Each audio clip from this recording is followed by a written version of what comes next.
সপ্তম শ্রেণীর স্টুডেন্টরা, ভূতের হাতে মিষ্টি দেখে ভয় পেও না। এটা মিষ্টি না আর এটা ভূত না, এগুলি হচ্ছে একটা এককোষী জীব। এটা প্রোটিস্টা রাজ্যের এককোষী জীব। তোমাদের বিজ্ঞান বইয়ের 5 পৃষ্ঠায় অ্যামিবা নামে একটি ছবি দেয়া আছে, ভালো করে যদি একটু দেখো। এই চিত্র তোমাকে পরীক্ষার হলে আঁকতে হবে এবং এটার পূর্ণ ব্যাখ্যা তোমাকে দিতে হবে, তবে তুমি একটা খুব ভালো মার্কস পাবে, একদম কাটা কাটা নম্বর পাবে। চলো আমি তোমাকে আজকে অ্যামিবাটা একদম ঠোঁটস্থ করাই দিব। দেখো, এটি হচ্ছে অ্যামিবা, প্রোটিস্টা রাজ্যের প্রাণী। এই প্রোটিস্টা রাজ্যের এককোষী জীব। আমরা কিন্তু আগেই পড়েছি, আমি তোমাদেরকে আমার দু একটা ভিডিওতে বলেছিলাম, 2 ধরনের আছে জীব, এককোষী এবং বহুকোষী। এই অ্যামিবা হচ্ছে এককোষী এবং এদের দেহ খুব ক্ষুদ্র আকার, খুবই ছোট। তুমি এদেরকে খালি চোখে দেখতে পাবা না, তাই অনুবীক্ষণ যন্ত্র লাগে এদেরকে দেখতে। এখন তুমি বলতে পারো ম্যাম যদি দেখতেই না পাই তাহলে এটা কিভাবে? এটা তো 3D অ্যানিমেশনের মাধ্যমে। আমিও এর আগে কোনোদিন দেখিনি, কারণ আমাদের কাছে তো অনুবীক্ষণ যন্ত্র নেই, আমাদের তো এগুলো দেখার কথা না, তাই না? সো এটা হচ্ছে অ্যামিবা এবং এদের দেহ খুব ক্ষুদ্রাকার, তাই তুমি এদের খালি চোখে দেখতে পাবে না, মানে অনুবীক্ষণ যন্ত্র ছাড়া দেখতে পাবে না। এদের এই যে দেহ থেকে, এটা হচ্ছে শরীর, দেহ থেকে যে আঙুলের মতো যেই অভিক্ষেপগুলো বের হয়ে গেছে এগুলোকে বলা হয় মূলত ক্ষণপদ। এখন তুমি বলতে পারো ম্যাম অভিক্ষেপ জিনিসটা কি?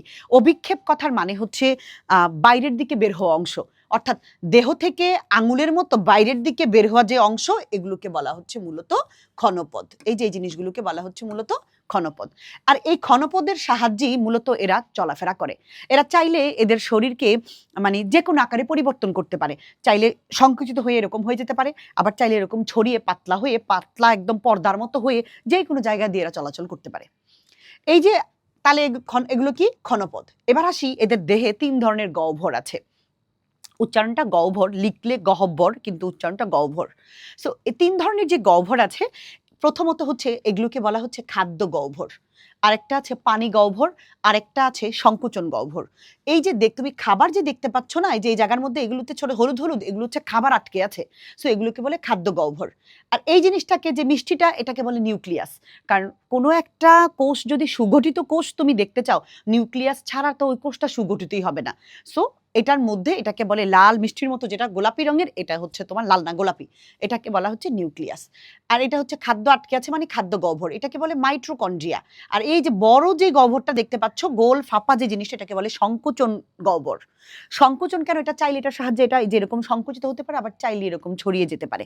আর আরো ছোট ছোট আছে, সেটাকে বলে পানি গহ্বর।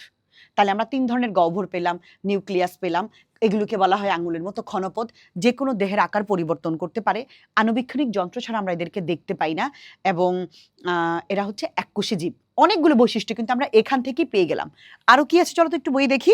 এখানে আছে এদের সারা দেহ একটি পাতলা ও স্বচ্ছ আবরণ দিয়ে আবৃত। হ্যাঁ, এই যে এটা না উপরে একটা এরকম পাতলা, মনে করো তোমার হাতটাই, এটা তোমার হাতের মধ্যে একটা চামড়া আছে না, এরকম এই সারা দেহটা একটা পাতলা আবরণ দিয়ে ঢাকা।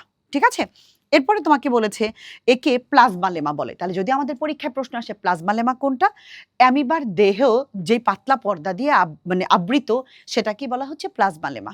পারবো না আমরা? ব্যাস, এবার আরেকটা যেটা আছে, এরা পানিতে, স্যাঁতসেঁতে জায়গায়, মাটিতে, পুকুরের তলার পচা জৈব আবর্জনার মধ্যে মূলত জন্মায়। হয়ে গেছে। পরীক্ষার হলে আসলে পারবো এরকম চিত্র দেখে দেখে, এরকম একটা, এখন এটা আঁকার পালা। চিত্র আঁকবে কিভাবে? তোমার এই যে হাতের আঙুলটা আছে না, জাস্ট আঙুলটা এভাবে করে ধরে এটাকে এরকম করে, জাস্ট তুমি এরকম এরকম করে এটাকে এঁকে দিবা, একটু বাঁকা টাকা করে আঙুলটা দিয়ে। কারণ আঙুল দিলেই তুমি ক্ষণপদ লিখতে পারবা। তখন তুমি 3 ধরনের গহ্বর রাখবে, মাঝে একটা নিউক্লিয়াস দিবে, আঙুলগুলোকে ক্ষণপদ লিখবে, একটা গহ্বরের ভেতরে একটু ছোট ছোট 2-3টা খাবার দাবারের মতো দিয়ে দিবে, এটাকে খাদ্য গহ্বর। আর একটা ফাঁপা গহ্বর রাখবে, যেটাকে তুমি বলবে সংকোচন গহ্বর। আর ছোট ছোট 2-3টা এরকম ফোঁটা ফোঁটা দিবে, ওগুলোকে তুমি লিখবে পানি গহ্বর। আর এটা তো নিউক্লিয়াস আছেই। আর উপরের যে পর্দাটা, উপরের যে আবরণটা, এইটাকে বলবো প্লাজমা লেমা। হয়ে গেছে, পারবে নিশ্চয়ই। খুবই সুন্দর একটা জিনিস শিখালাম, টুক করে মিষ্টিটা খাইয়ে দিলাম। ভালো থাকো সবাই। এভাবে আনন্দের সাথে শিখতে চাইলে আমাদের কোর্সে বিশাল ডিসকাউন্টে ভর্তি চলছে। প্রি এডমিশন নিচ্ছে আমরা এখন ক্লাস 7-এর। আমাদের 15 তারিখ থেকে ক্লাস শুরু হবে। আমরা মোট 9টি বিষয় করাবো তোমাদের। 1 বছরের জন্য এই কোর্সের মেয়াদ থাকবে। বাংলা, গণিত, ইংলিশ, মোট কথা আমার স্কুলে যে বিষয়গুলো আছে প্রত্যেকটা বিষয়ই আমরা করাবো। ঠিক আছে?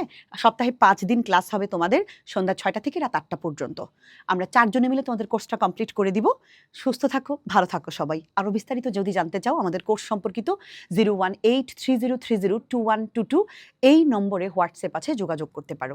টাটা।